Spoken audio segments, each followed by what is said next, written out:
Hello everyone, welcome back to Indiana Kayak Fishing Journal. In the last couple of days, over the 4th of July holiday and then the Saturday after that, which was July 6th, I got out a couple of times to try to catch some stock trout in Big Cedar Lake, which is just north of Columbia City. It's part of the Tri-Lakes chain.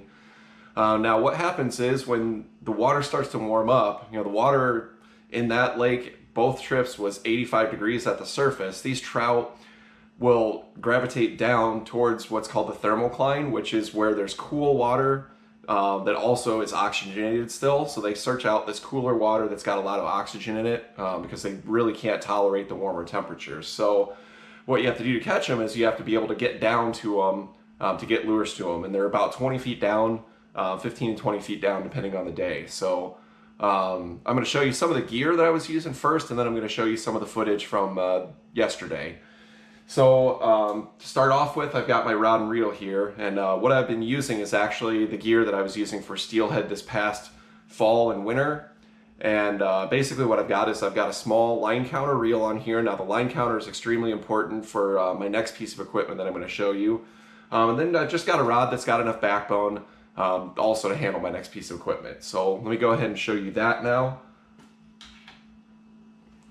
Okay, so what I've got attached to that rod is I've got one of these Mini Dipsies. This is the smallest size that they make. It's the 030 Mini Dipsy Diver.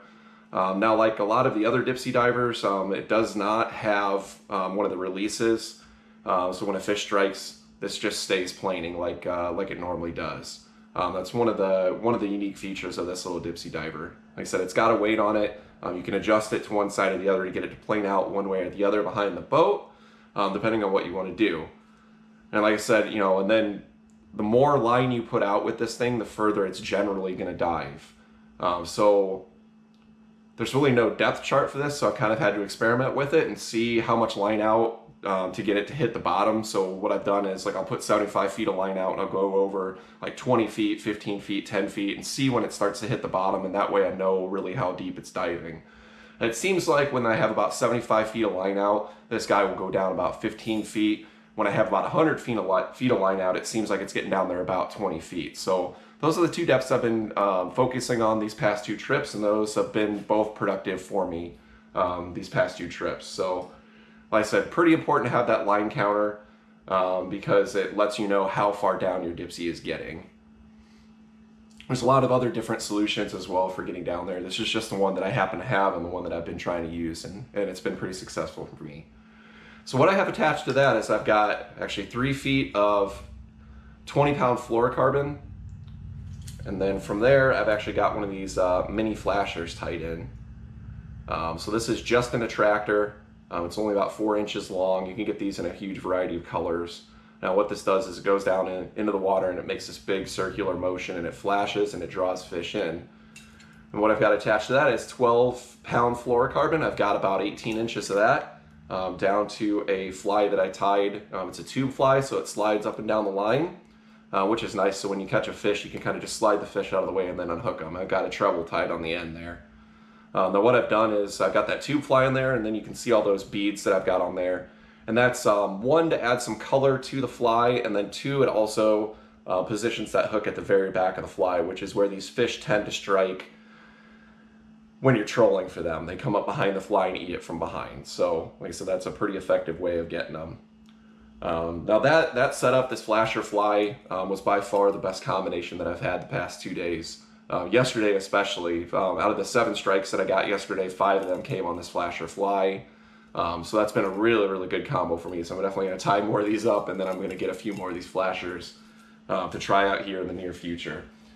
So that's the one rig I was using. The other one is pretty similar. Like I said, I've got a Dipsy Diver, and then I've just taken 6 feet of 12-pound fluorocarbon, and I've snapped on a little tiny crankbait. And that's done pretty well as well. On the 4th of July, that was the hot bait. That took 5 out of 8 bites I got on this little crankbait. So like I said, definitely a good option. So anything that's 2 or 3 inches long, really, if you get it down to where the fish are at, you're going to have success with it. So I said those are the couple of different rigs I've been using. So I'm going to go ahead and show you the footage from Saturday, July 6th. I ended up with my 5 fish limit. I had 2 other fish on. It was kind of a weird day. In the first hour, I had a ton of action. I went 4 for 5 in the first hour, and then it took me 2.5 more hours to get my fifth fish. I did have one strike in between there, but like I said, it took me 2.5 hours to get my last fish. Now, what happened was we actually had some storm fronts going through, and as soon as that first one showed up, the fishing just died completely. It was really tough after that. So, not sure what exactly about that storm front turned those fish off, but it definitely did. Yeah, that's pretty much it. Like I said, I've showed you the gear, kind of explained what happened. We'll go ahead and show you the footage now. I hope you enjoy the footage from yesterday.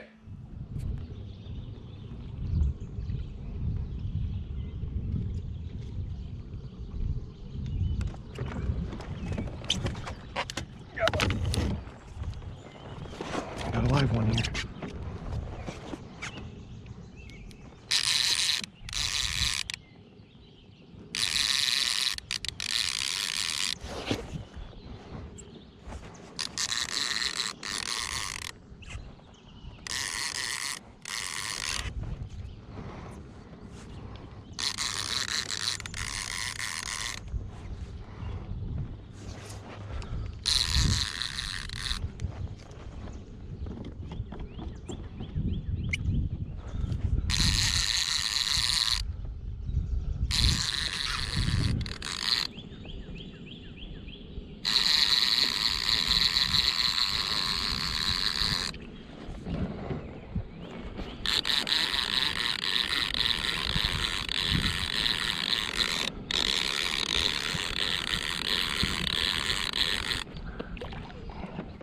Little trout.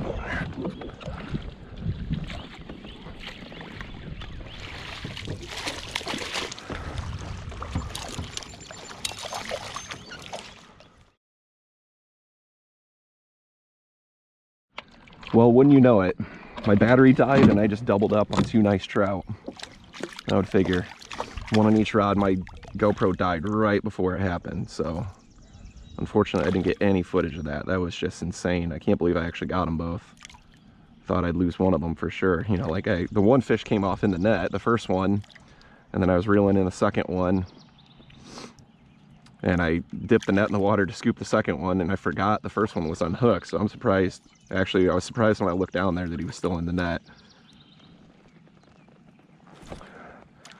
Okay, one mess undone. Let's get the flasher fly out of here. Jeez. What a mess. Pretty awesome. Got my heart racing, but that was cool. All right, let's put this rod over here. Let's see what we've got. Okay, this one. All right, we're clear. 2 nice trout to take home for dinner. Boom. Just like that. Wow. Yep. 2 pretty good trout there. God, that was crazy.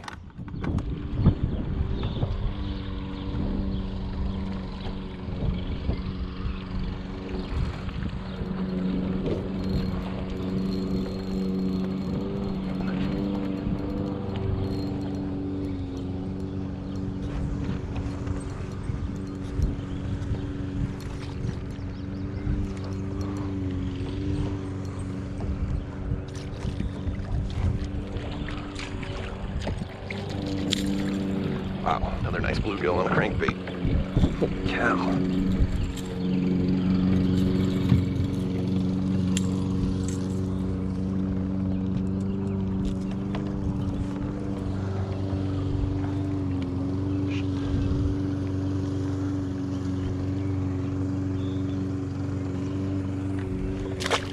Get out of here.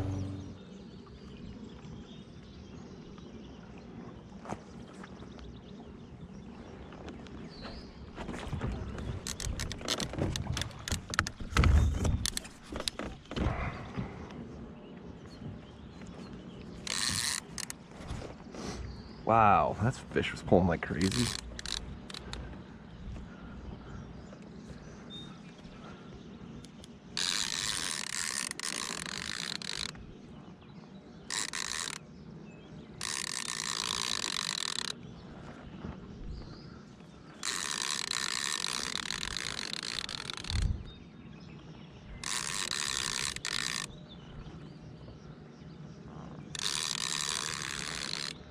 Flasher fly, getting it done, man.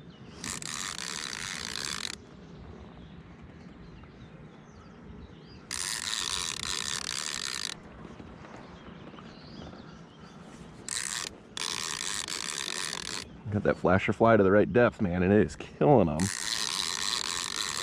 It's 3 on that and 1 on a crankbait. Boy. Wow, this guy's really digging.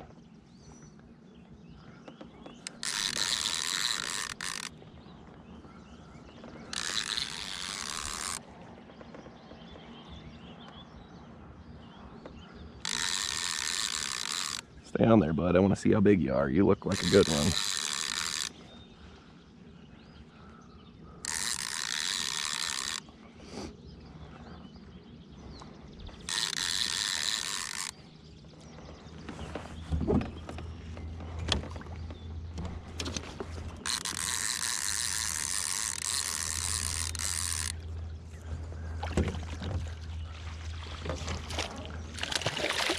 Nice average little fish.